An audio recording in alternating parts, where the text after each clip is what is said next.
24 परगना नामक ये जो जगह है, जिला है, इसके अंदर संदेश खली जो जगह है, यहां पर हुआ क्या था, अब उस पर हम आते हैं। असल में यहां पर एक व्यक्ति है जिसका नाम है शाहजहां शेख। शाहजहां शेख नामक जो ये व्यक्ति है, ये टीएमसी का मतलब एक बाहुबली नेता टाइप का आदमी है। शाहजहां शेख के बारे में आरोप है कि इसके घर पर या इसके ठिकाने पर संदेश खली नामक जगह पर ईडी रेड करने गई थी 5 जनवरी को। अब यहीं से सारा की सारा मामला शुरू होता है। संदेश खली कंट्रोवर्सी की शुरुआत 5 जनवरी से होती है। कहानी को थोड़ा सा जल्दी से मतलब सुनते हुए निकलेंगे। तो ये जो शाहजहां शेख है, इसके ऊपर जांच करने ईडी पहुंची थी, अपना एनफोर्समेंट डायरेक्टरेट पहुंचा था। अब ईडी की जांच गई है तो किसी कारण से गई होगी, कुछ हुआ होगा। आरोप था इस शाहजहां शेख के ऊपर कि ये पीडीएस पब्लिक डिस्ट्रीब्यूशन सिस्टम के थ्रू, जिसके तहत अपन अनाज लोगों को बांटते हैं, सरकार अनाज बांटती है, 2 रुपए किलो 1 रुपए किलो टाइप से अनाज दालें जो वितरित करती है। आरोप था कि इस व्यक्ति के साथ मिलकर कुछ लोगों ने कोरोना काल में जो सरकारी अनाज बांटा था उसमें घोटाला किया था। तो उस घोटाले की जांच के लिए ईडी इसके घर पर 5 जनवरी को पहुंची। जब 5 जनवरी को ईडी इसके यहां पहुंची, मोबाइल की लोकेशन दिखा रही थी कि यह व्यक्ति अंदर ही है। उस समय अचानक इसके हजारों समर्थक इसके घर के बाहर इकट्ठे हो जाते हैं और इकट्ठे होकर के ईडी के वाहनों में तोड़फोड़ कर देते हैं। ईडी के वाहनों में तोड़फोड़ तो होती ही है, ईडी के जो लोग जांच करने गए थे उनके साथ भी मारपीट होती है। सीआरपीएफ के जवानों के साथ भी मारपीट होती है।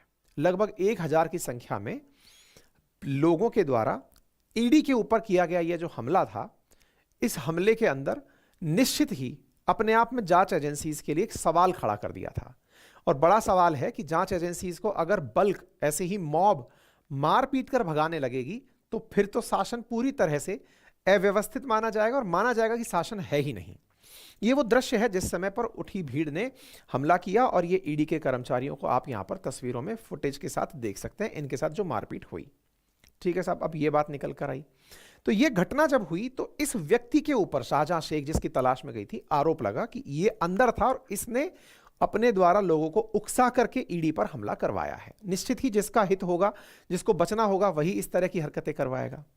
ईडी की तरफ से बयान आया कि भाई हम लोग जिस काम के लिए गए थे उस काम को रोकने के लिए यह प्रयास हुआ और निश्चित ही एक बड़ा मामला निकल कर आया। ठीक है साहब, गवर्नर ने इस विषय पर सरकार से कहा कि इस पर तत्काल प्रभाव से कार्रवाई की जानी चाहिए। देखिए, जब भी प्रशासन पर हमला होता है, मतलब ये समझिए कि लॉ एंड ऑर्डर को जब चैलेंज किया जाता है, चूंकि ईडी केंद्रीय एजेंसी है, सीआरपीएफ भी केंद्र की तरफ से काम करती है, ऐसी स्थिति में इस जगह को लेकर के राज्य सरकार के ऊपर बड़ा प्रश्न खड़ा हुआ कि राज्य सरकार की पुलिस क्या कर रही थी, क्यों नहीं राज्य सरकार की पुलिस ने ईडी के ऑफिसर्स की सुरक्षा सुनिश्चित की। ठीक है साहब, यहां पर आप देख सकते हैं कि गवर्नर जो है वो ईडी के उस इंजर्ड व्यक्ति से मिलने के लिए हॉस्पिटल जाते हैं भाई, क्योंकि गवर्नर केंद्र के प्रतिनिधि होते हैं, ये जाकर के ईडी के कर्मचारी से मिलने जाते हैं। जिस मामले की जांच करने के लिए ये लोग गए थे वो असल में एक राशन घोटाला था और उस राशन घोटाले की कहानी कुछ इस प्रकार से है कि सार्वजनिक वितरण प्रणाली में कई अनियमितताएं हुई थी कोविड-19 के दौरान, जिस समय एक खाद्य मंत्री हैं पश्चिम बंगाल के जिनका नाम ज्योतिप्रिय मलिक है। उन्होंने एक अन्य व्यक्ति के साथ जिसका नाम है बकीबुर रहमान, उसके साथ मिलकर के कुछ गड़बड़ किया था। इसके चलते इन्हें गिरफ्तार भी किया गया और पता चला कि इन लोगों ने पीडीएस सिस्टम का या राशन का चावल और गेहूं खुले बाजार में बेच दिया और वहां से पैसे कमाए होंगे, ऑब्वियस सी बात है। तो ऐसी स्थिति में जो ये शेख शाहजहां है, ये ममता सरकार के जो वन मंत्री हैं ज्योतिप्रिय मलिक, उनका करीबी है। भाई मंत्री जी खुद तो जाके बेचने गए नहीं होंगे। तो ऐसी स्थिति में तो कहने का मतलब यह हुआ कि मामला कोविड-19 का था। कोविड-19 के मामले के दौरान जो राशन के घोटाले हुए उसके तहत यहां पर गिरफ्तारियां हुई, जिसके अंदर ज्योतिप्रिय मलिक की और यहां पर आप बकीबुर रहमान की गिरफ्तारी देखते हैं। उनका जो क्लोज अलाई है जिसका नाम शेख शाहजहां है, उसकी गिरफ्तारी के लिए ईडी जांच करने के लिए पहुंचती है। लेकिन जब संदेश खली नामक जगह पर पहुंचती है तो उसके समर्थकों द्वारा ईडी पर हमला करा दिया जाता है।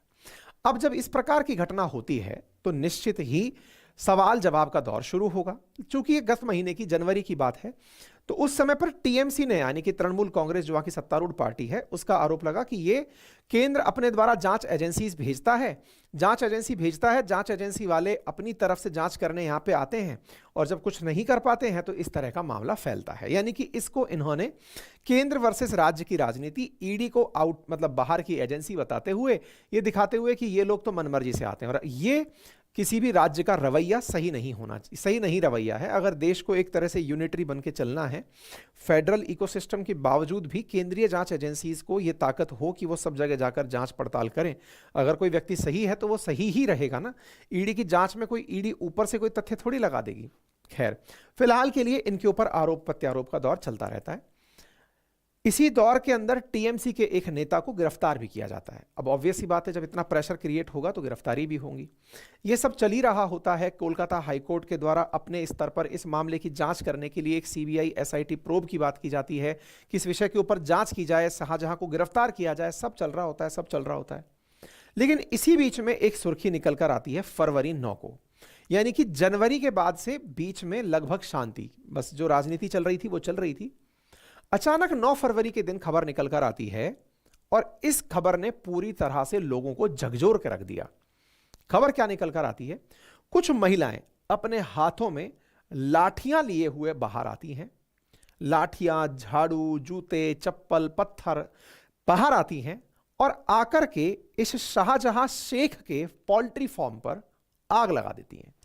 आप इसको यहां पर देख सकते हैं, पोल्ट्री फार्म में लगती हुई आग दिखाई दे रही है। अब आपके दिमाग में एक प्रश्न आएगा कि ये महिलाएं क्या किसी राजनीतिक पार्टी से थी? क्या हुआ कि महिलाएं ही आई? क्यों उस गांव के पुरुष बाहर नहीं आए? क्या पुरुषों ने पहले ईडी को भगाया था? क्या महिलाएं ईडी की तरफ से आई थी? क्या नहीं, ऐसा कुछ भी नहीं था। तो क्या था? ये वो महिलाएं थी जिन्होंने आकर के संदेश खली के अंदर इस नेता शाहजहां शेख और इसके सहयोगियों पर यौन उत्पीड़न के गंभीर आरोप लगाए। इन महिलाओं ने बाहर आकर के आरोप लगाया कि इस नेता और इसके कई सहयोगी आते हैं, रात में आकर के महिलाओं को उनके घर से उठा ले जाते हैं। ये देखते हैं कि कौन सी महिला खूबसूरत है, कौन सी महिला अभी यंग है, और उनको उठा करके ये अपने साथ ले जाते हैं। उनका यौन उत्पीड़न होता है। ये बात जैसे ही नेशनल मीडिया पर आई, इसने सनसनी फैला दी। गुस्साई हुई महिलाओं ने इस व्यक्ति के जो पोल्ट्री फार्म्स हैं उनमें आग लगा दी। आग लगाने के बाद 3 मुद्दे निकलकर आए। निकलकर क्या आया? पहला मुद्दा कि इस व्यक्ति ने, यानी शाहजहां शेख ने, उस क्षेत्र के लोगों के घरों पर या खेतों पर जबरन कब्जा किया हुआ है। दूसरा ये कि शेख शाहजहां के समर्थक और उसकी पार्टी के लोग संदेश खली में आते हैं, घर में छापेमारी की नीति अपनाते हैं, जैसे कि कोई जांच एजेंसी आई हो, महिलाओं को ढूंढ कर लेकर के वहां से जाते हैं, कभी कभार रात 2-2, 3-3 दिन तक अपने साथ रखते हैं, यौन उत्पीड़न करते हैं, और उसके बाद में कई लोगों की वो अब तक हत्या कर चुके हैं। लेकिन एफआईआर कराने से डर इसलिए लगता है क्योंकि एफआईआर करेगी पुलिस है टीएमसी के पास, यानी कि जिसका वो नेता है। यानी ममता बनर्जी जिस पार्टी से आती हैं उसी पार्टी का नेता है, और नेता के प्रभाव में पुलिस है, तो एफआईआर कहां की जाए। जैसे ही यह मामला निकल कर आता है, बीजेपी जो कि वहां की मुख्य विपक्षी पार्टी है और कांग्रेस, ये सब विरोध करने के लिए सड़कों पर उतर आती हैं, और यह निश्चित ही देश के लिए बड़ा ही सनसनीखेज मामला था।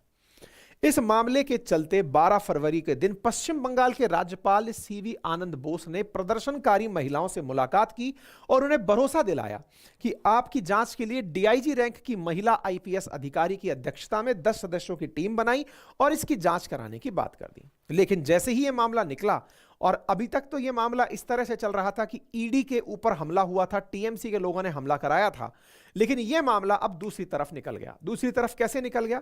अब टीएमसी बैकफुट पर चली गई। क्यों चली गई? क्योंकि यह मामला टीएमसी के खिलाफ ही था। अब लेकिन टीएमसी ने अपनी तरफ से पुलिस को कहकर धारा 144 अप्लाई करवा के इस मामले को रफा दफा, यानी कि महिलाओं को प्रदर्शन करने से रोका जाए, धारा 144, ताकि एक साथ लोग खड़े ना हो पाए, इस तरह का प्रयास किया। लेकिन कोर्ट ने बीच में इंटरफेयर करते हुए इस धारा 144 को हटा दिया। यहां पर गवर्नर से मिलती हुई महिलाओं को आप तस्वीर में देख सकते हैं। कई नेशनल मीडिया के अंदर इस तरह की बातें निकल कर आई, जिसमें महिलाएं ऑन पेपर, ऑन मीडिया के सामने, संदेश खली की महिलाएं कह रही हैं कि क्योंकि उन्होंने कहा कि ममता बनर्जी के बारे में हम क्या कहें, उन्होंने हमारे बारे में ना तो कोई पूछताछ की, ना ही हमसे मिलने आई।